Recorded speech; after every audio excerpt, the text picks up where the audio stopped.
I'll just start slowly but surely here because we still have people coming in. And Jeff and Rick are still downstairs. So yeah, last week, good evening, ma'am. It's good to see you. What we did last week was basically the history or of the resurgence of Hebrew, what we call modern day Israeli Hebrew. We spoke about how there was a complete school of people who pushed for that to happen, the resurgence of Hebrew. Oh. We have two huge dogs here, kind of like bears, so you can't see that. So yeah, we mentioned a few names: Eliezer ben Yehuda, Rabbi Avraham Moyal, Chaim Nachman Bialik. If you remember, he's Mayim Bialik's great granduncle. But yeah, just to touch on that real quick, we had to kind of reinvent Hebrew.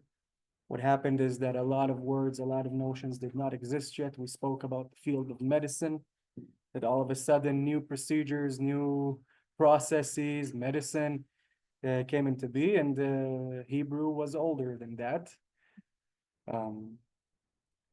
So yeah, that's the resurgence. There is a lot of actual history about the old Hebrew, what's called Paleo Hebrew. That can be found on pages 7 and 8 on your workbook. I'm not going to dwell on that because that on its own can be PhD works and complete 4-year learning processes just about how the alphabet developed from paleo into what we know today. I kind of touched on it a little bit on the workbook. You have a little bit of the archaeology. There's a lot more obviously than that, but I could fit two nicely on page 8. So yeah, and then we kind of got into Hebrew letters. The ones we did already, I have here. I will brush off on them real quick in a moment. I do want to go to our presentation real quick, and I'm not screen sharing.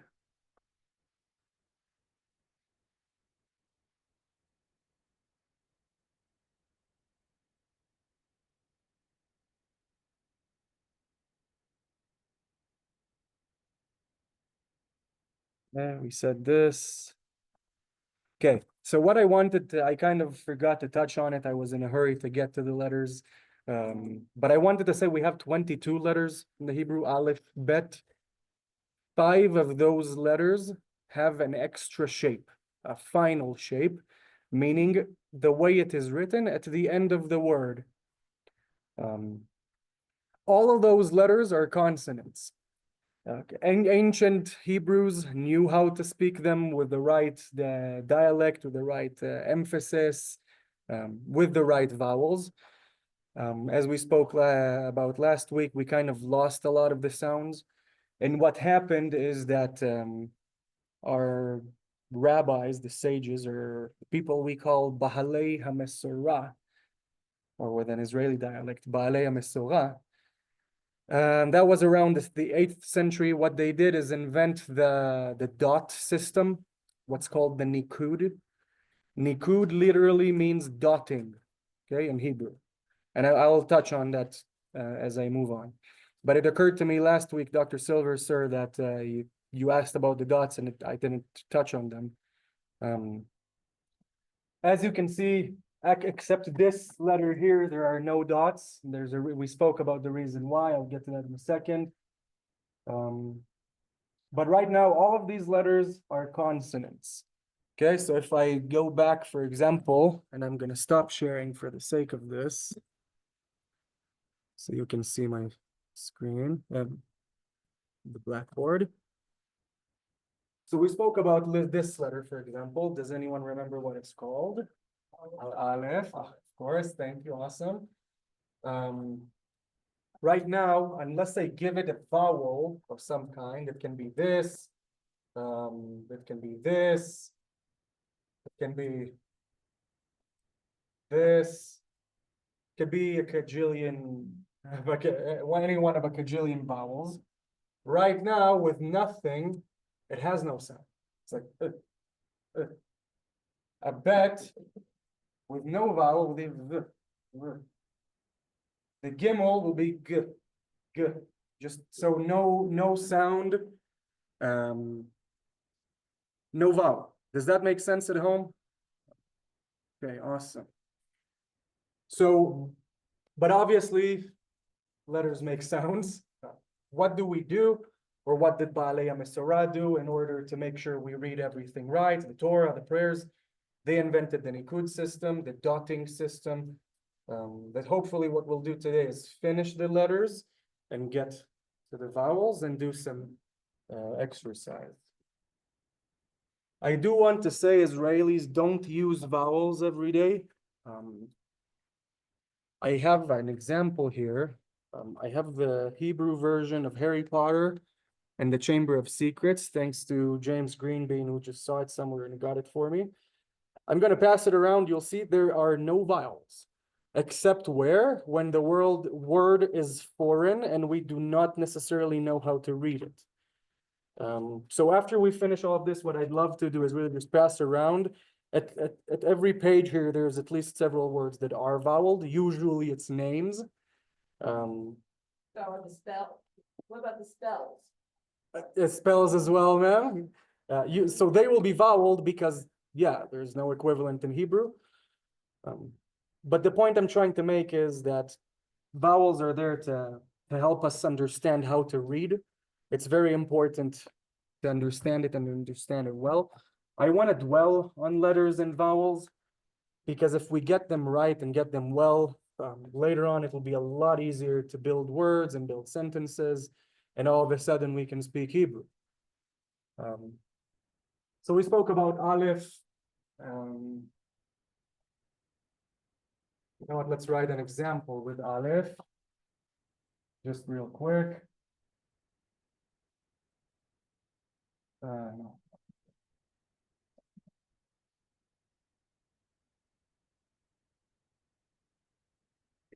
These are three dots, we'll get to what they mean. Aleph.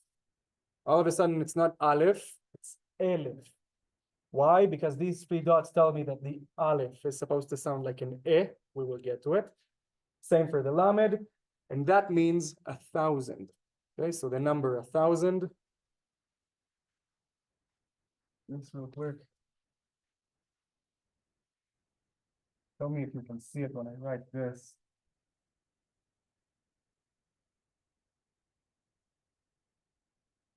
You see it? 1,000. And that, the transliteration version of it is Elef.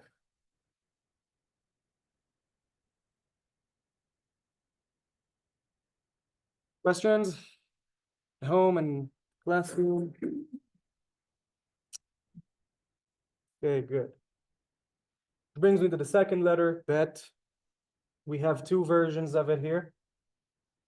Last time I said that when we have this dot inside, the emphasis, or what's known in Hebrew as dagesh, that turns it into a B sound. Without it, it serves as a V sound, okay? So this will be an equivalent to a B. This will be equivalent to a V.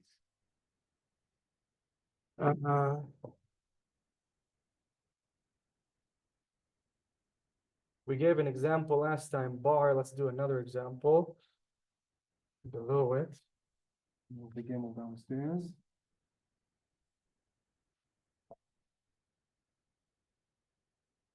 Barad.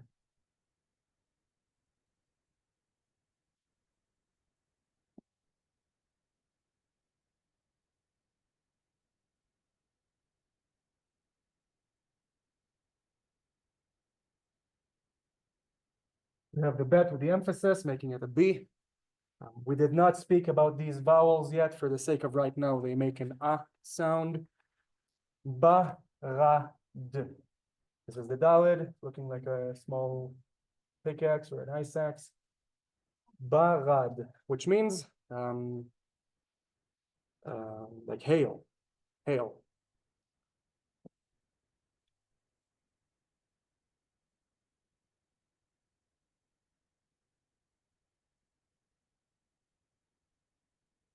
Indeed, this is an A.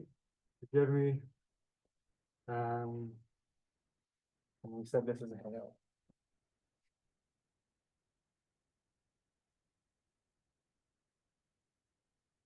Forgive me if I sometimes have misspellings. If I do, please call them out. Definitely here to learn as well. Questions? Awesome. Gimel. One thing to note about Gimel, we said that the sound J does not exist in Hebrew. The way we create it or bridge that gap in Hebrew is add an apostrophe. So Jeff, sir, for example, your name would be this.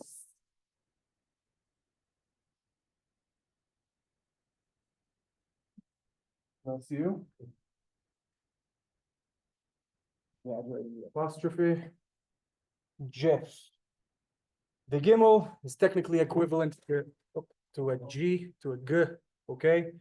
When we add the apostrophe, it becomes a J, because J does not exist in Hebrew. Side note, we have a final version of a letter here that we did not get yet. We will get to it here as well, in the word Aleph. But yeah, this will be Jeff.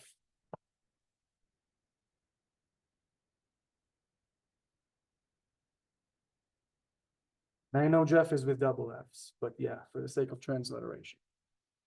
Question? It would be Israel. Yeah. Questions? Classroom, Tom? They wouldn't see the double F in Israel, they look at you like. We would, so that becomes how would an American read it versus how would an Israeli read it? So, yeah, well, if an Israeli wrote Jeff, it would always be with one F. Yeah. Okay. And if you want to write Jeffrey, for example.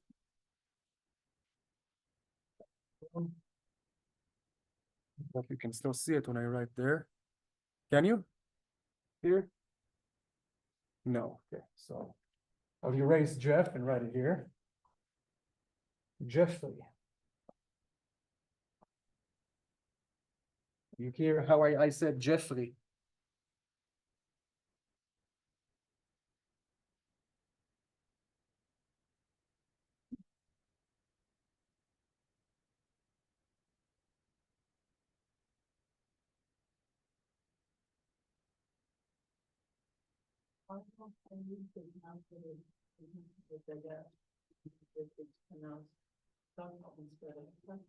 So when it is F, it doesn't have a dagesh.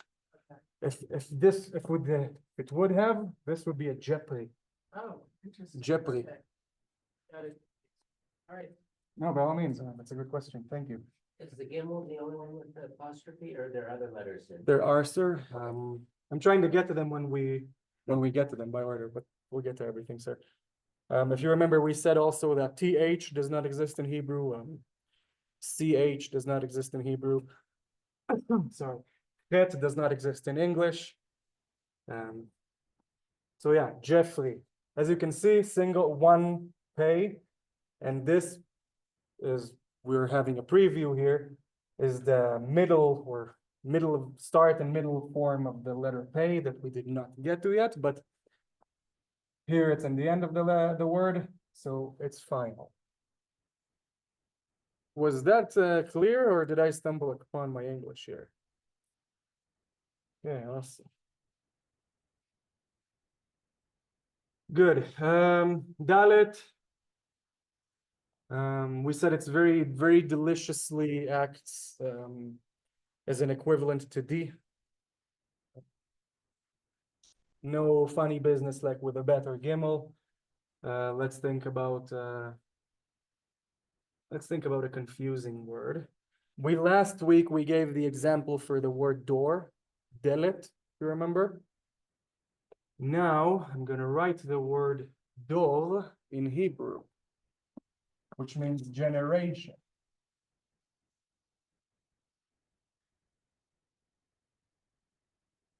And it's also a very common Israeli name, Dor. You may have heard people with that name. Dor. So transliterated, it'll be. I'm gonna erase the right side of the board.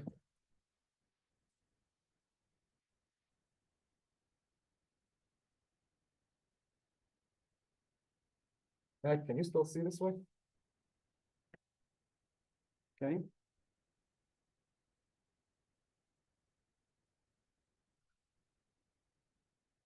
So we said Dor, transliterated, literally Dor, which means generation. And it's also a very common name.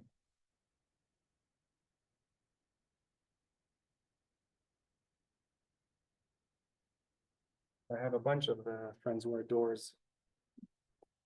Kind of sounds funny. Questions about Dalet? Just for the sake of those who weren't here last week, the word for door, the room door is Delet.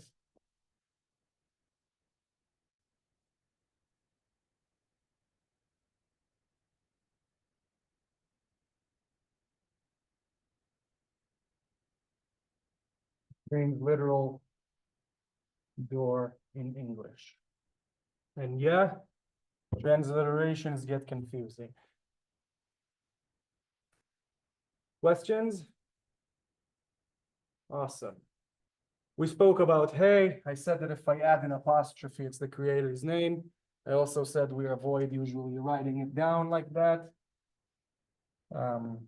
We avoid writing down the creator's name, period, to be honest, unless it's for teaching or writing the Torah.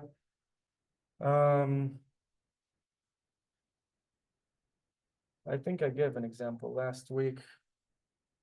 Yeah, I got the time. Let's think about another good example.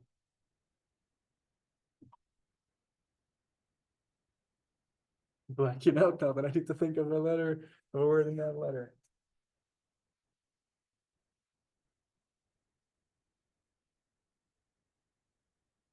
Sorry?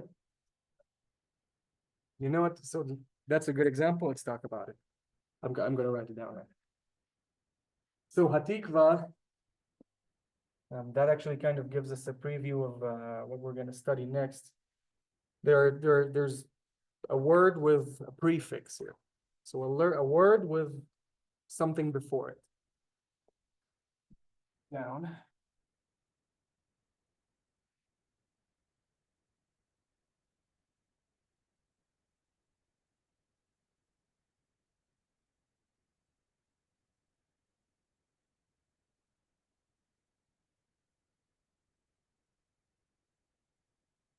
Sorry, man. So tikva means hope. Transliterate.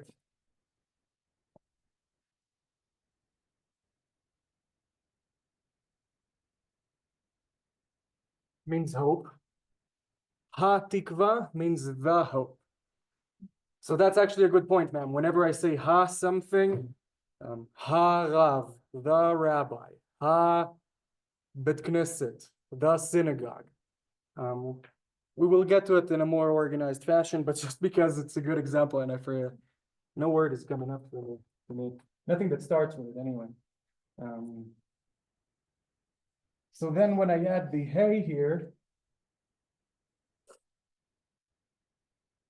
ha, it becomes the hope. So hope with the ha tikva means the hope, aka the anthem of Israel, called the hope. So transliterated. This.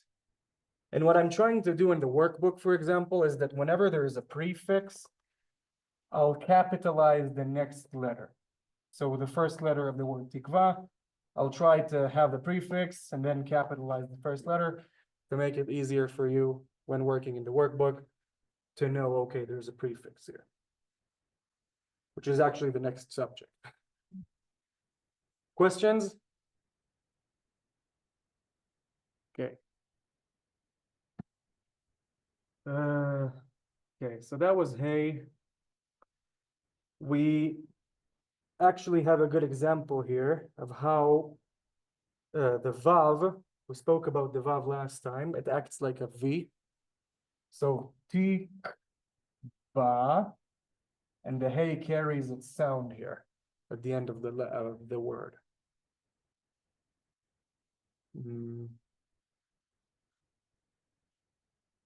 Many a times without vowels, you will see it with double vavs. It's not wrong, it's just when we don't write with vowels, usually that's how you'll see it. Okay. But I do have a better word for this letter. I'm gonna erase the top here.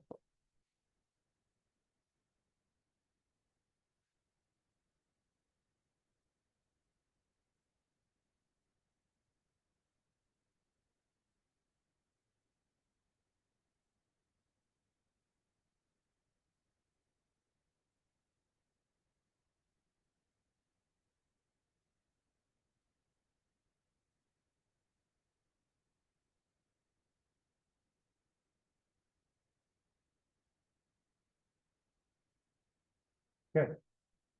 So we have two vowels here and two vowels.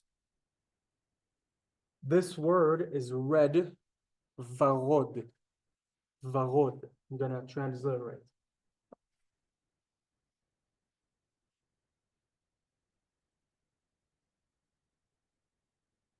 Varod. Why does the vav here act different from this vav? The answer is the vowel. We did not get to this vowel yet, well, to any vowel yet. This means pink, like the color pink.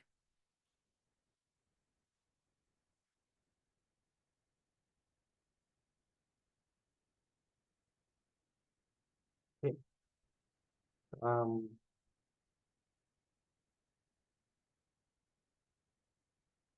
Questions about pink and about vav?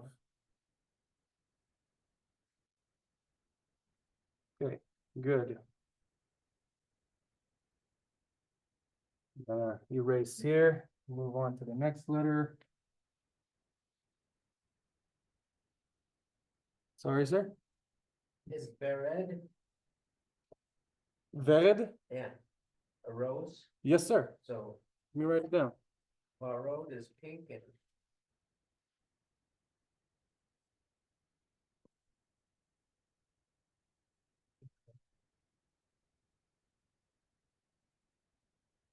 Sorry, you know a lot more Hebrew than you let us know.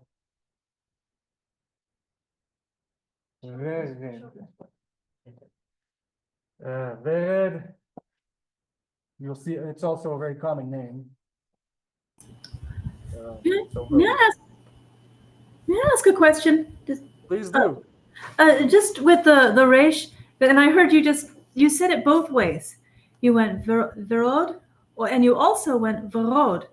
Does it matter if you roll or not? Because I've heard, just like you just did, I've heard people say the same words, sometimes with the roll and sometimes without. Great question. Are you done asking? Oh yes, that's it. So that's a good question. It's supposed to roll. Do we always do it? No, we get lazy and we just say it should be Uh-huh. last class we spoke about how we sorry?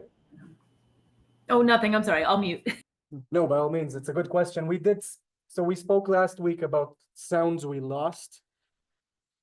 That's kind of one of them. Will you hear a lot of Israelis use the rolling one? Yes. Will you hear a lot of Israelis not use the rolling one? Also, yes.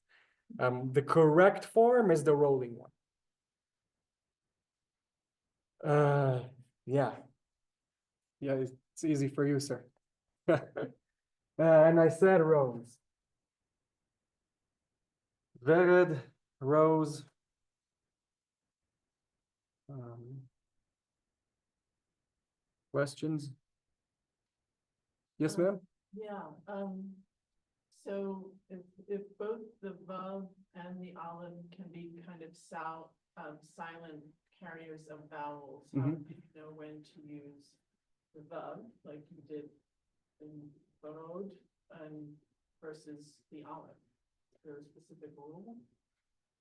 So, yes and no, ma'am. I will say that when you encounter this, it will never be a V sound. The other half of that answer is that we remember by heart. But I know, for example, seeing this, it can only be a V. Because if I wanted to do a W, for example, I would add a vav, and then it would be a way. And I would do the vowels for the other one too. Does that make sense? As much as it can. Yeah. Yeah, I mean, sometimes it will. it's English too, sometimes you just learn by Mhm. memory. Yes, ma'am. I do hope, and I suspect it will be easier when we actually get to the vowels, and we'll do a lot more examples. But this, when I see it, I immediately understand. Oh, Yeah, I was just wondering if I were to spell something out, how I would know I'm spelling it correctly. But it sounds like. you yeah. are. I mean, you can kind of how do you call it? Reduce options, for example. So if I had this, I would know for a fact it cannot be this, and we'll talk about it more. But then, will people get it wrong sometimes? And do one and mean a W, or two and mean a vav? Yes, they will. Truth be told, it's one of those the Israelis themselves mix a lot. An honest confession, I had to check before doing this class because I don't. Yeah. But here's the thing, ma'am. In terms of understanding and being understood, speaking wise, it'll be a lot easier. Writing, yeah, we're gonna have to tackle it and break it down and memorize and do vocabulary building, which we have. Yeah, sorry for that. Any other questions? Okay, awesome. We spoke about Zion. I said that this is one of the most annoying ones when it comes to different fonts. Sometimes you'll see it with a hunchback. Sometimes you'll see it very facing the other way. The most common one is this. Just like a crooked T, I would say.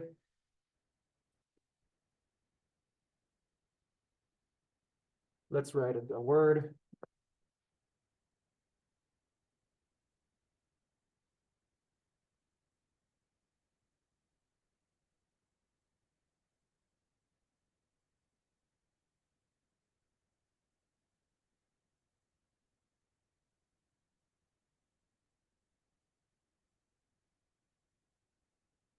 Then transliterate.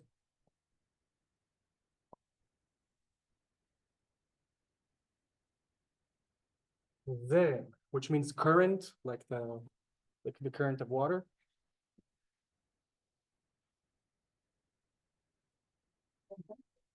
There you go. Current. I don't know if you can see it down there. So like the flow of water, like water current. There you go.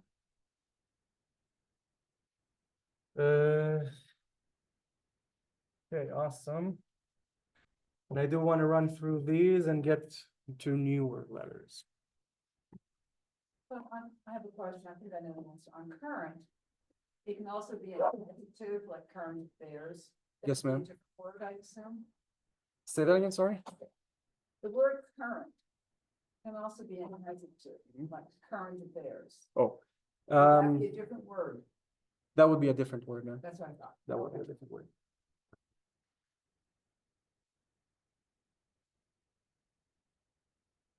You can use it as slang too, like oh, go with the flow, in the same sense, like a water flow.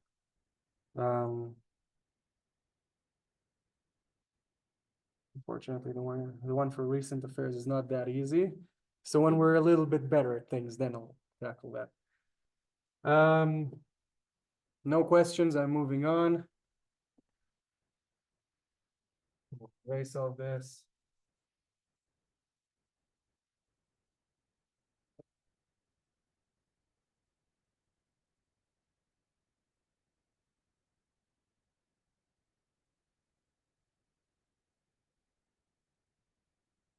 Good. One of those that we said does not exist in English. Okay, gotta write it. Last week we said cat. Let's use a different example.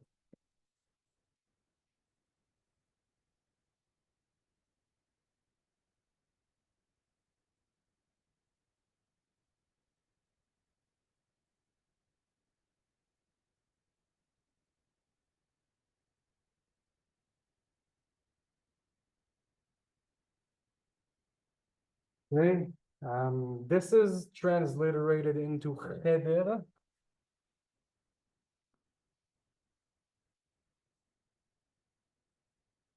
I want to remind us, the way I transliterate het is a KH.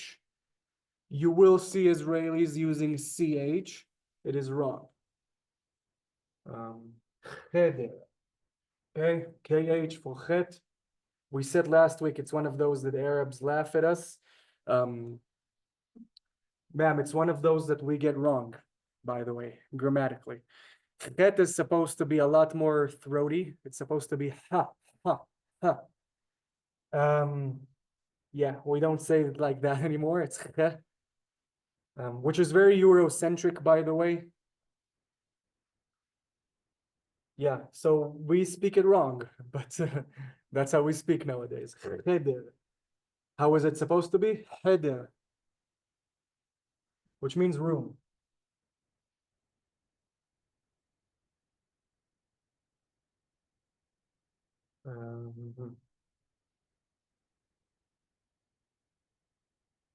Any questions about this one? Awesome. Moving ahead. Tet. This one here. We said usually it's supposed to be like a soft T sound in the biblical Hebrew. I really don't even know how to utter it in the way it's supposed to be. Usually we will use it for foreign words, telephone, telegram. It does not mean that there are no words for telephone or telegram in Hebrew, but most Israelis probably do not know that.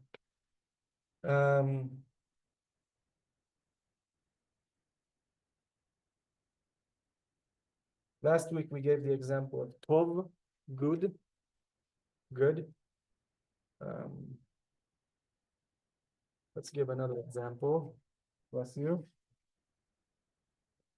Right here, you still see it, yeah.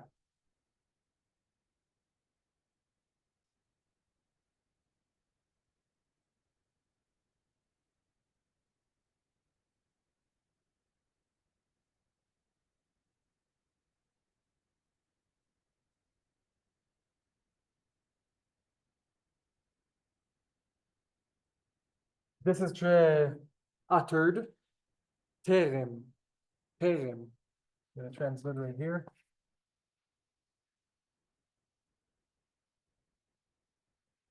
Which means not yet. Like I can ask Max, did you eat already? And he can answer terem, not yet. So not yet. Do we use it that much? It's considered a higher level of literacy, which means I use it. In some places, people will find it weird. Just like I'm sure a high level of literacy in America will be weird some places.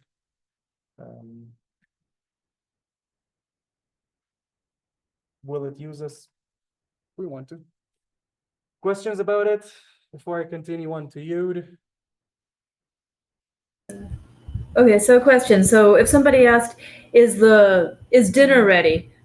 Would it be appropriate to say terum, or is it, Ma'am? yeah? Yes, ma'am. Ah, okay. It doesn't sound snotty or snooty. I will say, it will help us if we try our hardest to do an Israeli dialect, so terem. You know what I mean? And this is something that comes with time, which is why I don't think you were on my mailing list last week, but what I do is I send music and movies recommendations, because the whole idea is that this class is not enough. We need to be immersed in Hebrew. We need to hear it non-stop. So yeah. I'm going to erase the top and get to Yud, and then we can continue on to other better letters. Matani, Yes, so I have put your email from last week included in the description of the video that's on the synagogue website. Yeah. And that way people can go back and see that even if they missed your email. So all those links are in there. I gotta go. thank you very much. Did you hear that? Our class is recorded. We have a recording from last week. It's on our YouTube channel. In the description there's all the files and all of the words and all of the recommendations for music and movies. And I'll make sure to add you to the mailing list and resend you the past. Oh, yeah, Great. thank you. Thank you.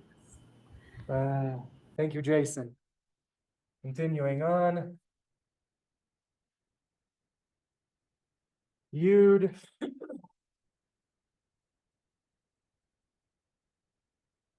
It's a small one. Last time I wanted to show us that if this is like a notebook line, will be about this size. Last week, what we gave the example of was yom, which means day. I'm gonna do another 2 examples.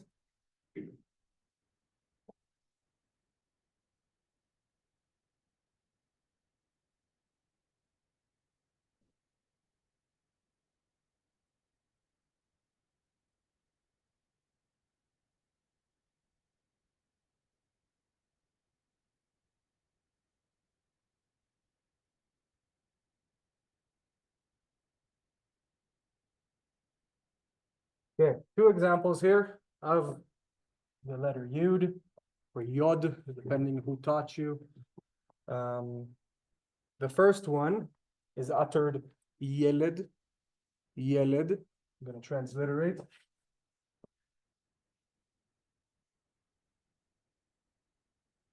The second one is transliterated Yalda, Yalda.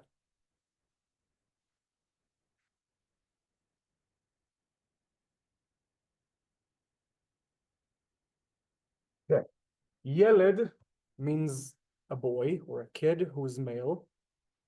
Yalda means a girl or a kid who's female. Okay. So boy or a kid who's male. Yalda means girl or kid who's female. Questions about this before I move on to Pronounce the words again. Yeled, Yelid, Yalda. Yelda. Nice, nice.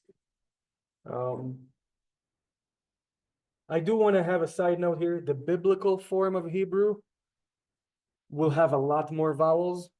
Okay, it'll have squiggly lines all across, how to sing it, how to canter it, which part of the word did they mean for us to put an emphasis on. Those are things that I did away because they're confusing and we really barely use them anymore outside of prayer. And I will show examples as we go on. Definitely when we get to verbs. Questions about Yud?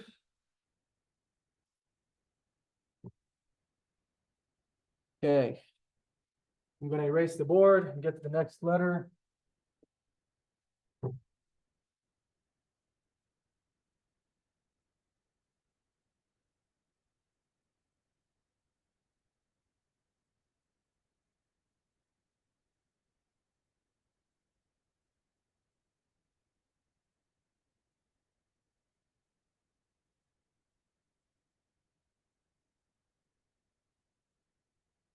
This letter is called Ha.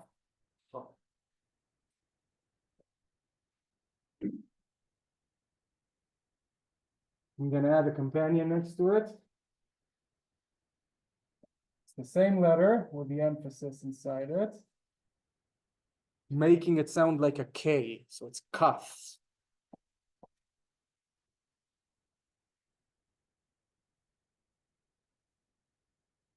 What's the difference? This one will be, so this is very, very, very throaty. It's Ha, Ha, Ha. It's supposed to be at least. How do we use it? Oh, Mhm. Let's that one's let's cool. do an example. Yeah. Cool. Mhm. Yeah. So that one will act like a K. And this one will be like a deeper chet, All right, good to a go. deeper one. Let's think of an example.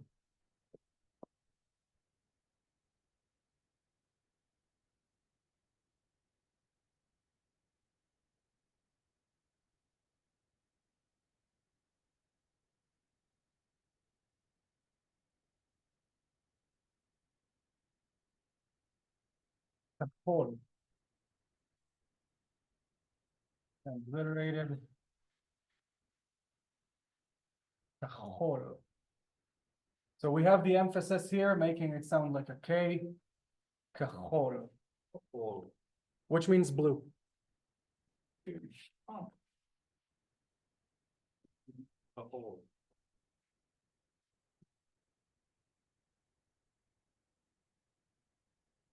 Another good example would be this word. Okay.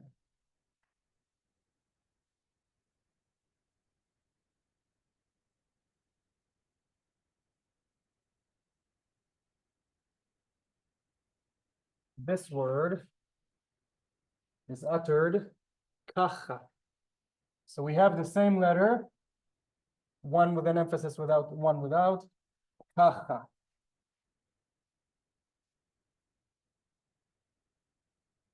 It's supposed to be a lot throaty-er, kind of like the Arabic one.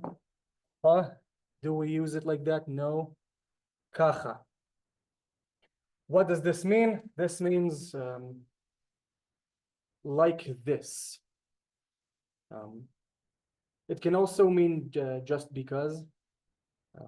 Let's say I'm an annoying kid and I'm asking my parents, oh, why aren't we there yet? Kacha. Kacha. Just because. It can also mean like this.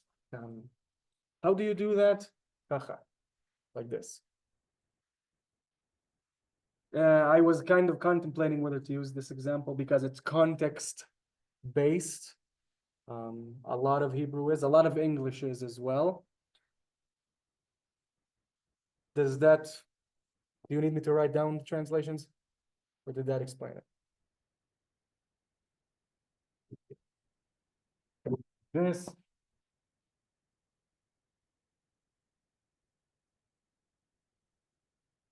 Or just because.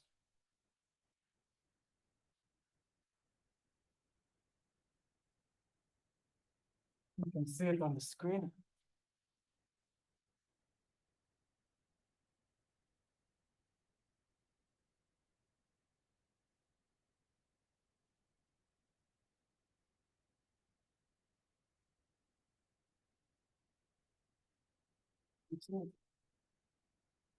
Yeah. Okay. So this is a tricky one. I want to make things simpler. It will sound exactly like the chet. Remember it like that. Why do we have two separate letters for the same sound? Why? Because it didn't used to have this sound, and we lost it across all of those millenniums and effects that we've learned about last time. Questions about chaf? Awesome. Chaf, kaf, with the emphasis, acts like a K, continuing on. Kachol means blue.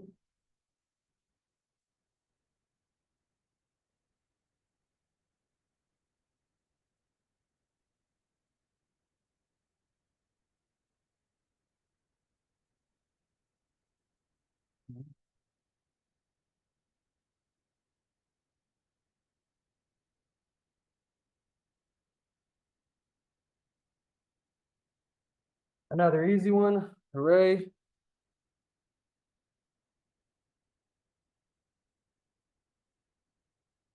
The letter lamed. Okay, this letter is called lamed. And I want to remind us that the names of the letters will usually sound the way that the letter sounds. So lamed is very conveniently, deliciously equivalent to an L.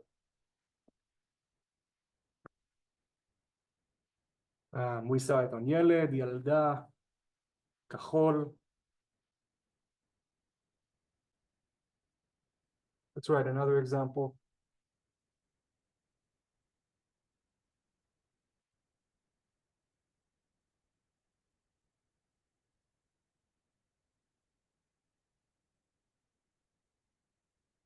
So we have a bet without the emphasis, making it sound like a V. We have the lamed with this special vowel that we did not talk about yet, making it sound like live. Live, which means heart.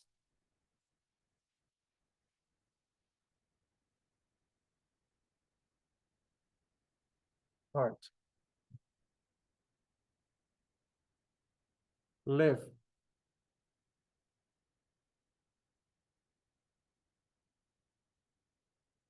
Another good word to practice would be this.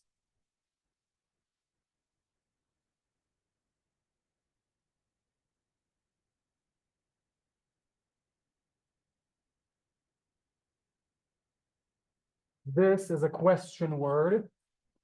The way we utter it is lama.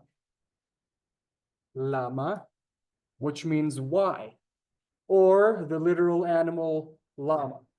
Can you see this way, sir? Yeah. So why? Or the animal llama. I think llama in English is two L's, right?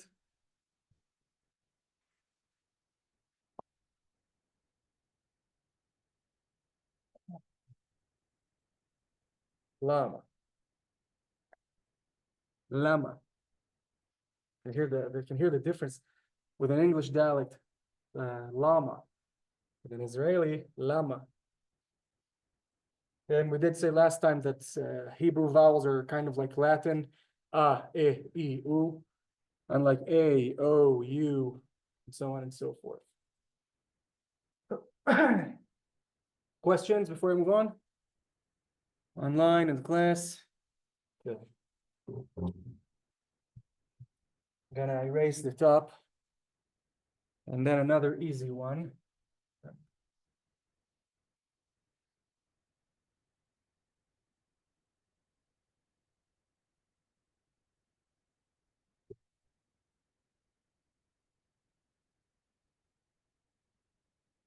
Mem.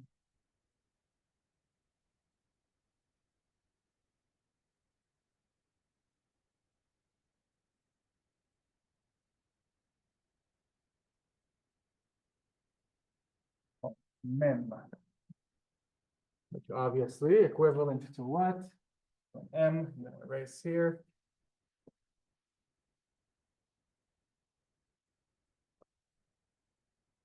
Mem has a final form. We've seen it in the word shalom, meaning when it comes at the end of the word, it does not look like this, but rather like this.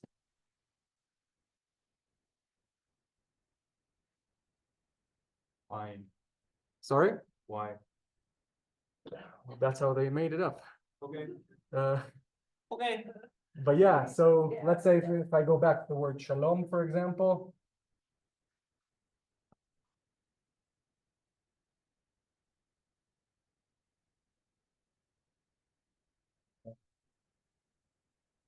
Shalom. Mayim. Then water last time, mayim. So here we have both the beginning or middle of the sentence, mem, middle of the word. And then when it's at the end, it looks like this. Kind of like doing two opposite angles from each other. Opposite 90-degree angles.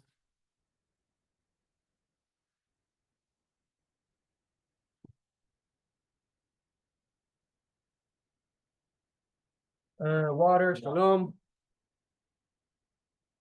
And it reminds me that I totally forgot, but Chaf has a final version too. I'll go back to it. I'll give an example as well. So we said Chaf, or Kaf. Go to the bottom.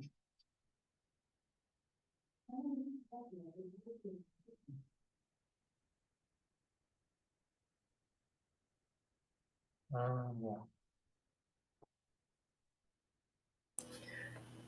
So is it called a kuf or a kaf? Kaf.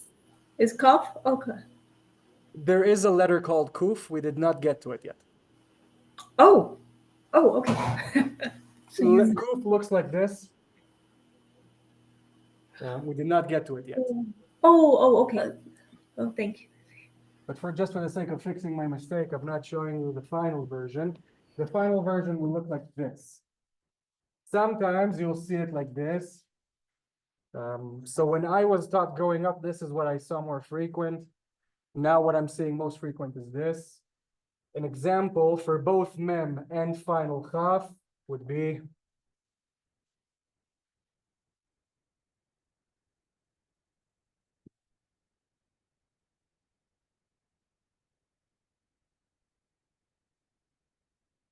who said that? Nice. Melech. You can also see it in the other font like this.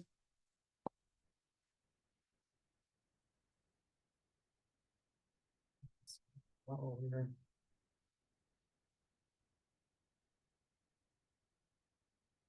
Transliterated, it means melech. It's utters melech. Let's see if I can sell it. Side.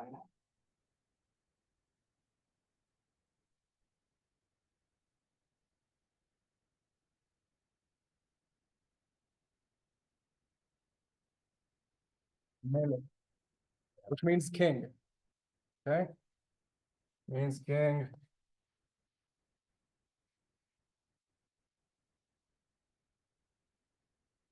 Just for the sake of Does it also mean salt? sorry. Also salt, like table salt? So salt is melach. I'll write it down. Here. Oh. Oh, okay.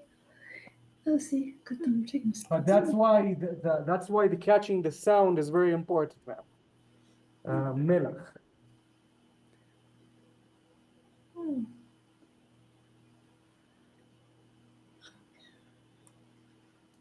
Can you hear the sound difference? Means salt.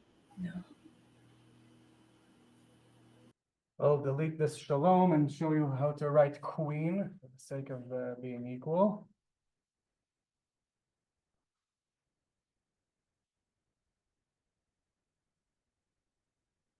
You'll probably know this word, probably heard it before. Malka. Malka. Queen. So people will often say Malka. We say Malka. Malka, queen.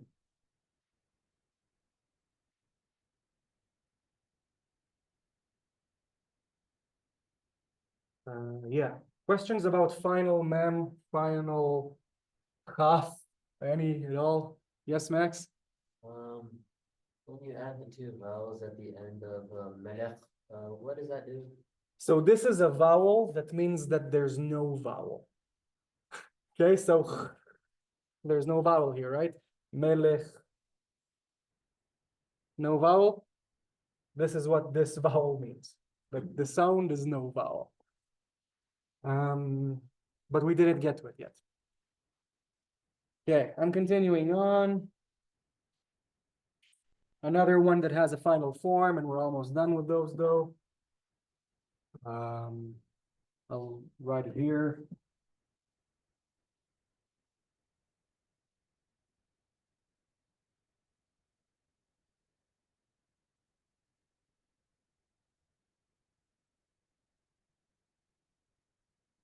This one is called noon, like midday, noon. This is the start of the word or the middle version. In the end of the word, the final version will look like this.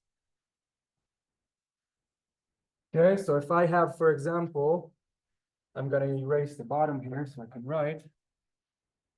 But just like before, if I have a notebook with lines in it, how much space will the final noon take? Okay, so it'll drop below the line. It's a lot longer than the vav. Let's think of examples.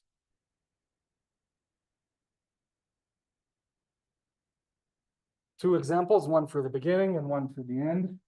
I'm gonna erase this.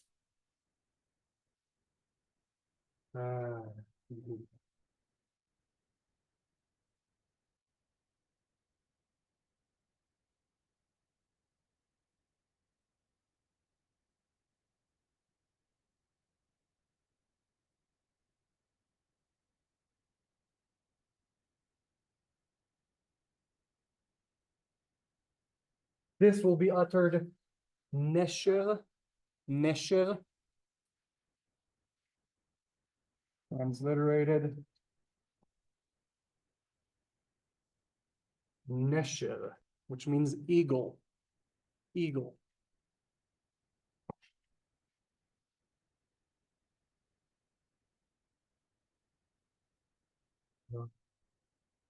And then another example for the final noon, I'm gonna do it here.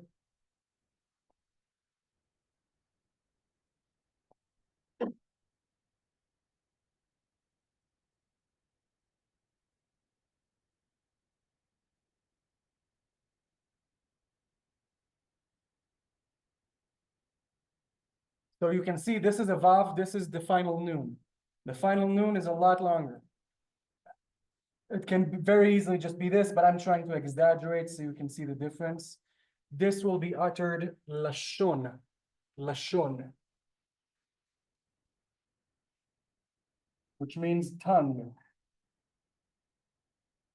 tongue, lashon. See, end of the word, that's the form it gets. Start of the word, that's the form it gets. Any questions about that?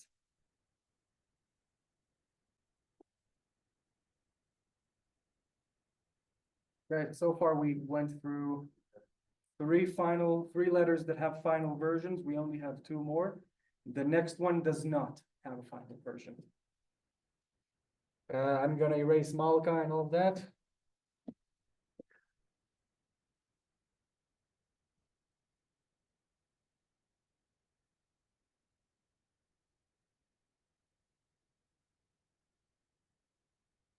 The next letter is easy to confuse with a final mem.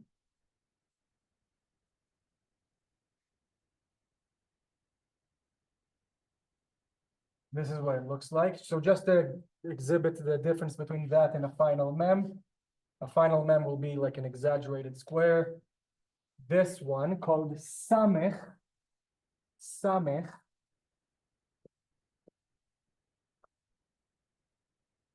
sure you can fathom that it's equivalent, actually pretty conveniently, usually, to an S sound. So sounds like an S.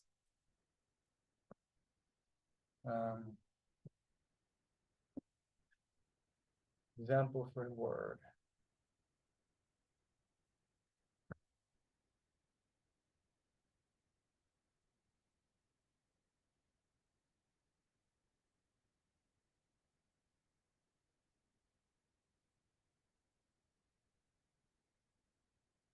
This word will be uttered semel, semel.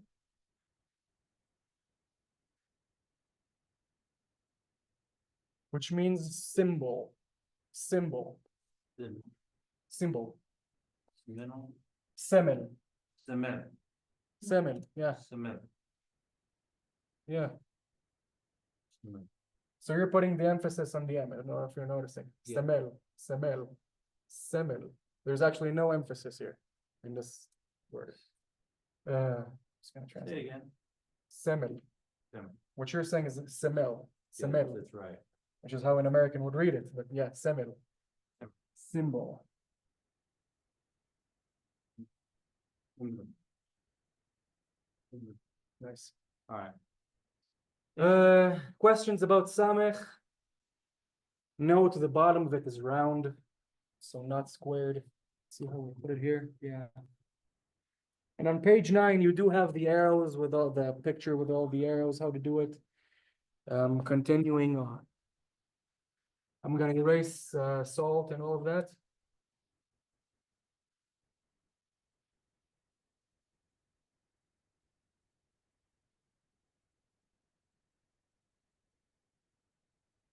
The next one is an annoying one because we're not, it's one of those that we don't use the way that it's supposed to be. I'm gonna write it down.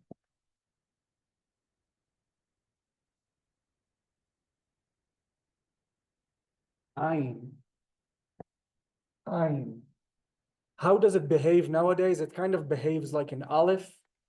How is it supposed to sound? A very, very throaty aleph, like a.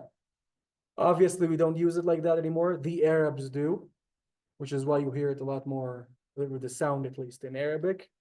It's supposed to be uh. So this letter is called ein. This is how it sounds to me when I transliterate it. So double A, ein. Does that make sense? An example for a word would be for ein. Let's do 2 words. We have our infamous final noon here.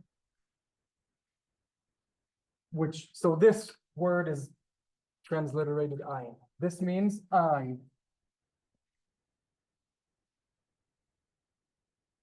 How would ancient Hebrews read this? Ein. How do you read it nowadays? Ein. Just like as if this would be an aleph. Let me just do, for the sake of exaggeration, if I write the same word using an aleph instead of the ein, it will sound the same to me, being a modern Israeli. Will it be the same? No, obviously there's no word. There is a word like this. It's complex and in a tense. But yeah, in terms of how does it sound, it will sound the same. Is it the same? No. What's the word? This one? Yeah. Somewhere. And also nothing. It depends on context. I don't want you to remember that. Okay. How do you But say just it? to exaggerate, How do you say it? ein, Oh, the same way. Oh, all right. Another word would be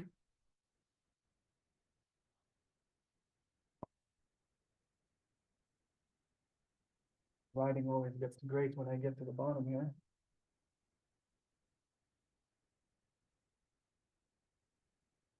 This will be uttered erev. Erev. Can I transliterate? which means evening. So for example, we learned the word tov, good, last week. If I say erev tov, good evening. And if you may notice, good comes after the word evening, so it's evening good. Let's write it down. Erev tov.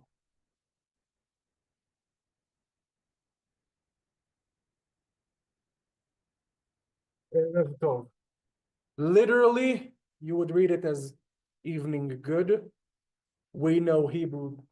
We don't know yet. I'm telling you now that in Hebrew, the adjective comes after rather than before. Bless you.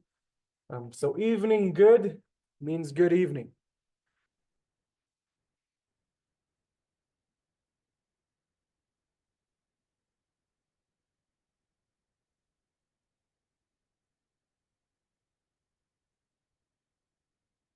Good evening. Erev tov. Erev tov. This is Erev tov. Yeah, no, maybe I should start doing that as a greeting. Erev tov, whenever we start the class.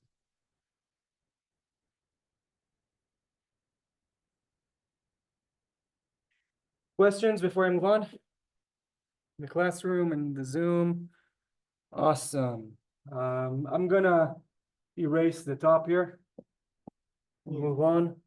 We're good on time.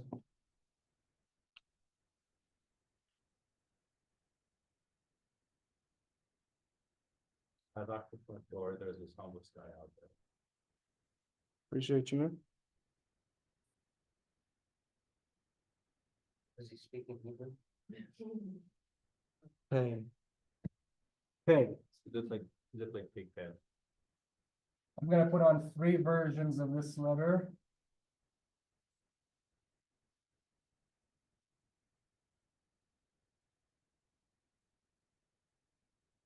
This one has a final form. We spoke about it earlier. I'm coming back to it.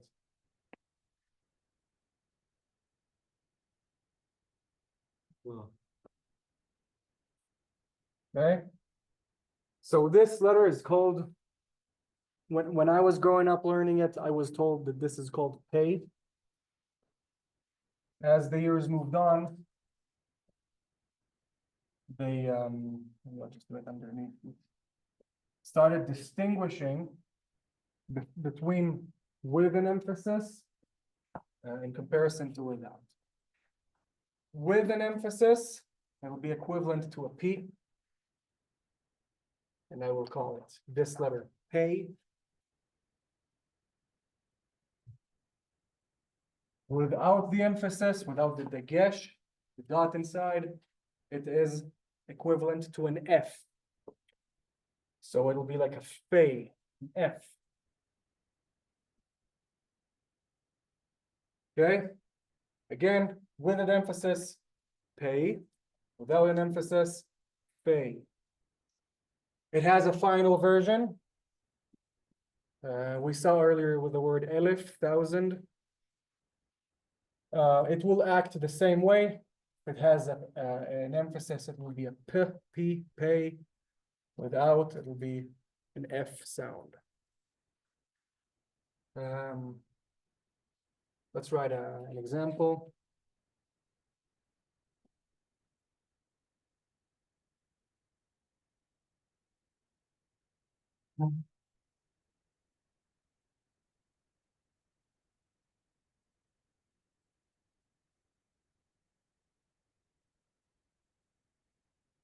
Erase the bottom too.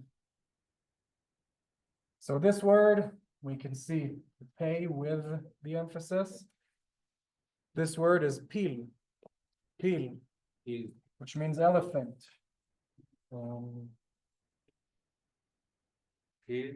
Yeah, right. I'm gonna transliterate. I just want to do other examples too. So peel, almost like a peel, like a fruit, almost. Means elephant.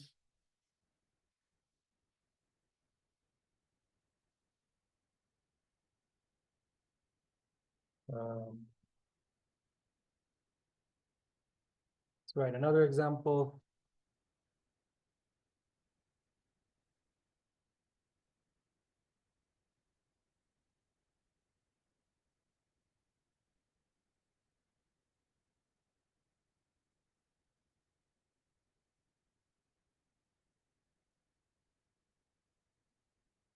Falafel. Falafel. Falafel. Except with a Hebrew dialect, falafel.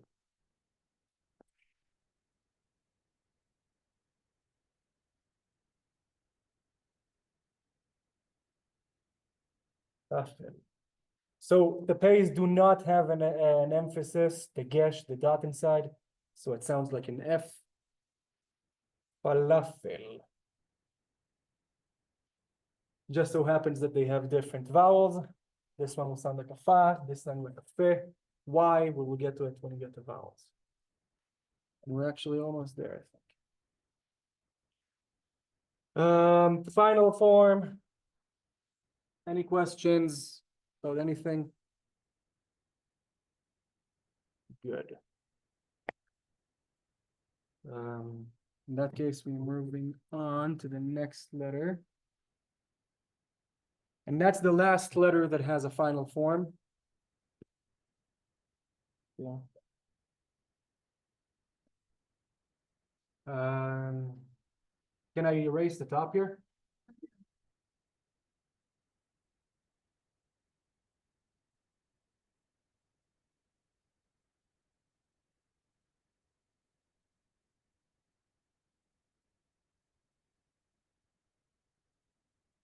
So this one technically doesn't exist in English. Americans bridge that gap by using TS or TZ. So this letter is this. Bless you. As I said, it's equivalent to a TZ or a TS. Its name is Sadi.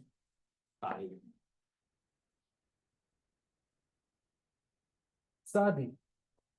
Reminding us the letters sound, they are named the way they sound. Sadi. So it has a final version. Quite Sadi. simply, like a backwards Y, I would say. So if Y is like this, exactly the opposite way. Okay.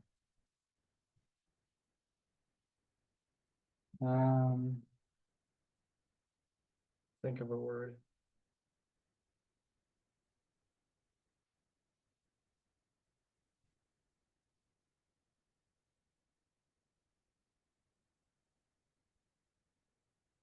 I'm gonna erase falafel.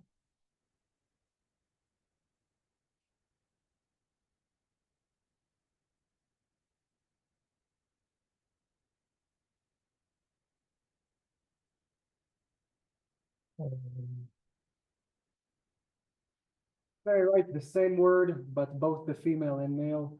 It's an easy one. You probably heard it before.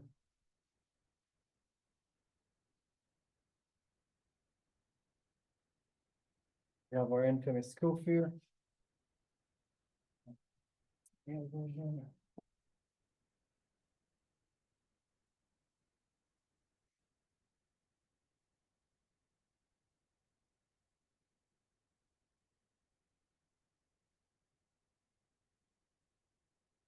Okay. This is the kuf, by the way, ma'am, which we will get to in actually after this letter, as the next one is kuf. So this letter is uttered Sadiq. Sadiq.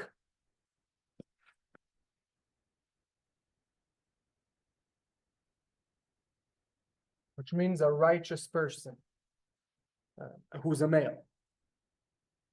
Sadika, which is what this letter is how this word is uttered. Sadika, same meaning, a righteous person who is a female, a righteous woman.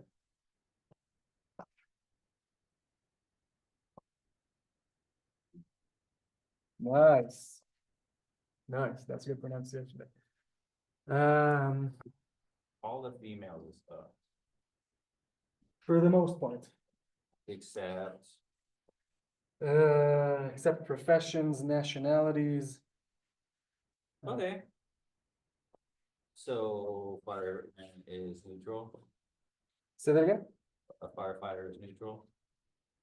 There's no fireman, no firewoman, just fire person, No, there is a firewoman. two different words. You know what, just for the sake of this, let's write it down. Does It end has with no, an sorry? A? End with an A? No. I wanna hear it, see it.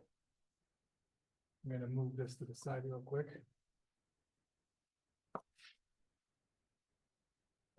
Just because he brought it up.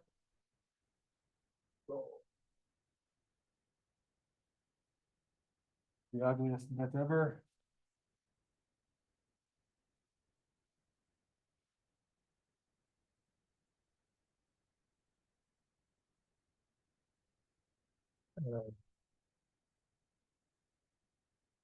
Kabai. Kabai is fireman, fireman. Kabai. Yeah, fireman, so a single fireman. If there was a fire, you wouldn't go kabai. Kabai, How kabai, you say fire? ish. Ish? I'll write it down in a second. Can I write, delete tzadik and tzadika? But you're right. So for the most part, female words, and we did say that Hebrew is gendered. Female words, yeah, usually they will end with an a sound, malka. We didn't get to it yet, but just because you brought it up. Male sounding words, male words will usually end in a consonant. We just said melech, king, melech. Kabai, fireman. Fire. How do you say firewoman? Kabait. Right, east. However, many women eat. Like a policeman and with an eat too. No. That's an irregular. Kabait. About east.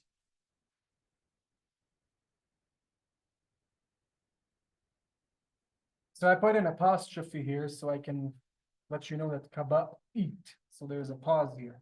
Kabait. So yeah, we will get to it later, but just because you brought it up, this is firewoman.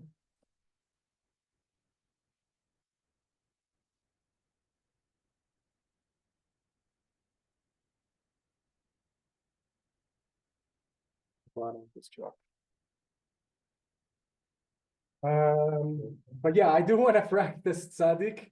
Let me think of a word.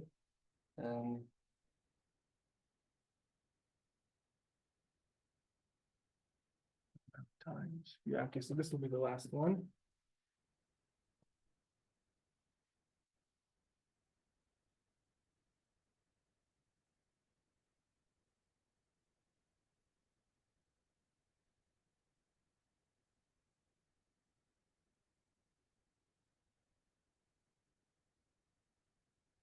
This word will be uttered late sun. Late sun. I'm going to transliterate below.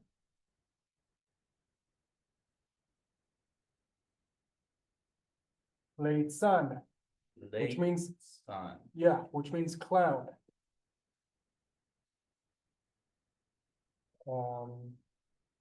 Like a person that is a clown? Yeah, a clown. A person acting a clown. You can also use it as an adjective, right? Clown. You're, Same way. okay. Late sun. Yeah, same way. It can be an insult. Yeah. Okay. You clown. Yeah, late sun. Late sun. I'm trying to think of a word. With a final name. Yeah, final tzaddik. Can I erase firewoman? Yes.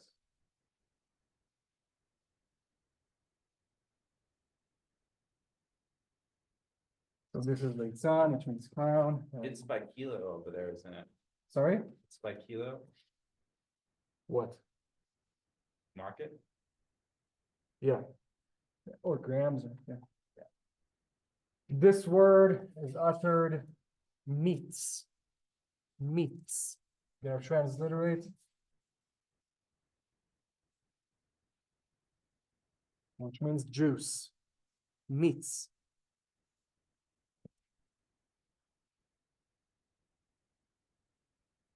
Juice.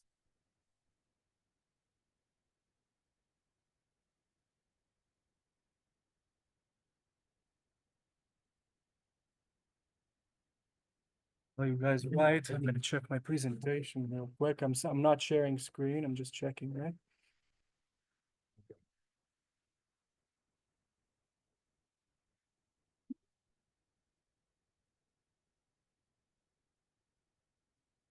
No, no, no, no, no.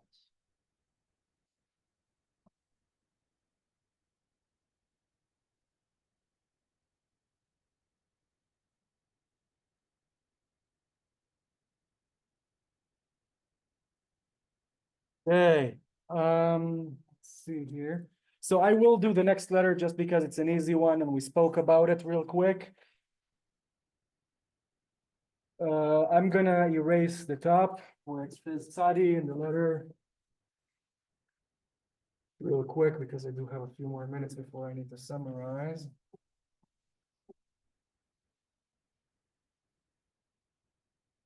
Kuf. So yeah, we spoke about kuf. We mentioned it.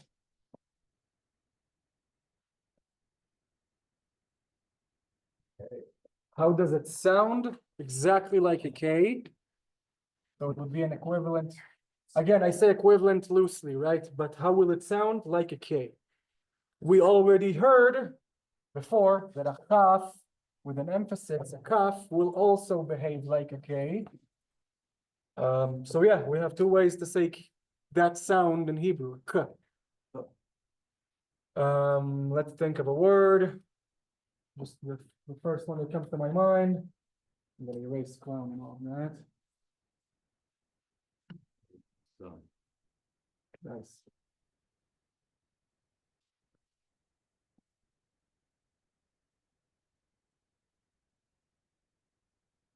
Final version of pay without an emphasis, meaning it's an F. Kof. Kof. Transliterated, it's kof, which means monkey. And erase juice. Okay, so kof means monkey, speak it. a male monkey, that is. If it's a female monkey, it's kofa. Let's write it down. You can also see kuf like this. So without that extra, that.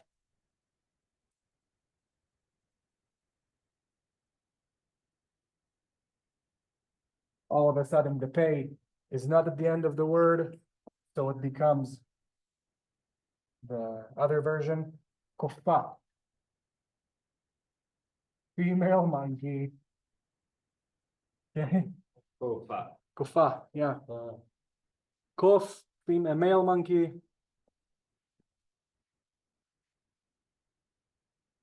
Kofa, female monkey. I'm gonna let you guys write down while I summarize.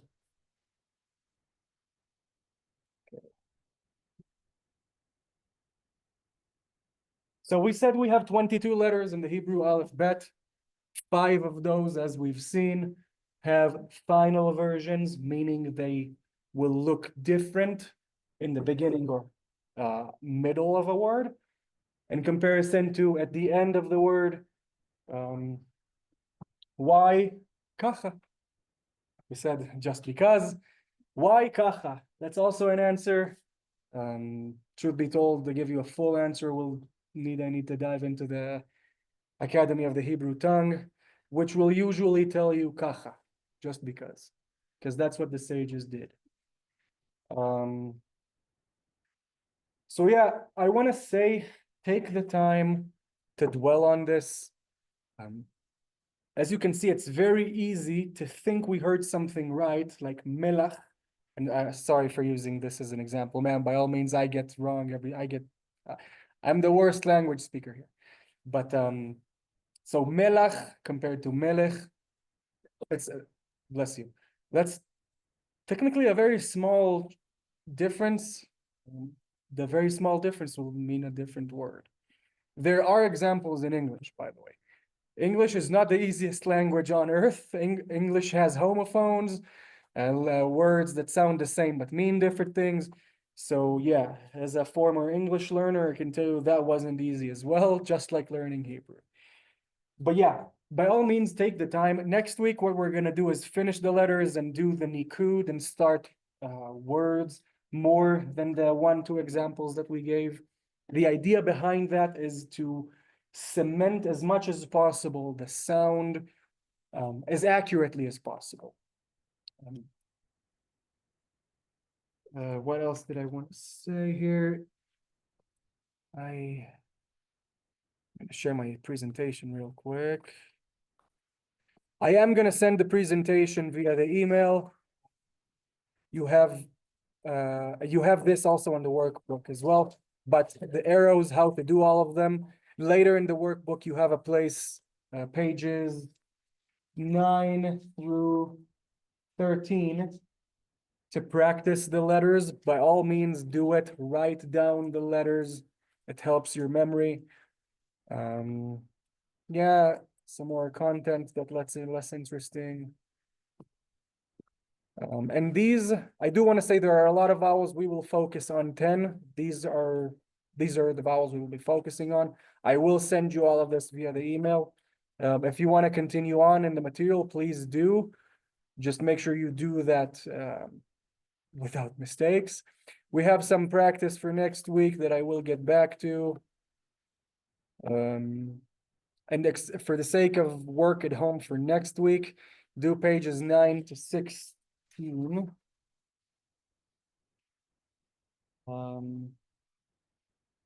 Even if just the writing itself. Yeah, no, pages 9 through, yeah. See here. We're doing that. 9 to 13. Read the explanation on page 13. Since I was hoping to reach vowels today, we didn't yet. We'll do that next week. And if you want to move on and you feel like you understand, by all means go on. I do want to say this will not be checked unless you want me to check it. There's no grades, no exams. So this is what you make out of it. For the love of God, please listen to the music, watch the movies, try to follow. If you can put in Hebrew subtitles on English movies, even better. I did want to show you real quick. I sent it on the other further resources last class. Yeah. This is the automatic voweler that I showed you. For example, I'm writing Shalom. It completes my voweling automatically. Let's say I want to write Har Sinai, Mount Sinai, or Shalom Har Sinai, hello Mount Sinai. It completes me automatically by what it remembers. There are other variations here that mean other things. It'll usually mean the most basic one. I'm going to stop sharing, but for the sake of everyone who wants to try. As I said, next week, finishing the letters and vowels and continuing on to further examples. Any questions? Home in the class? Sounds great. In which case, Stephanie, ma'am, I think we can stop recording here. Okay.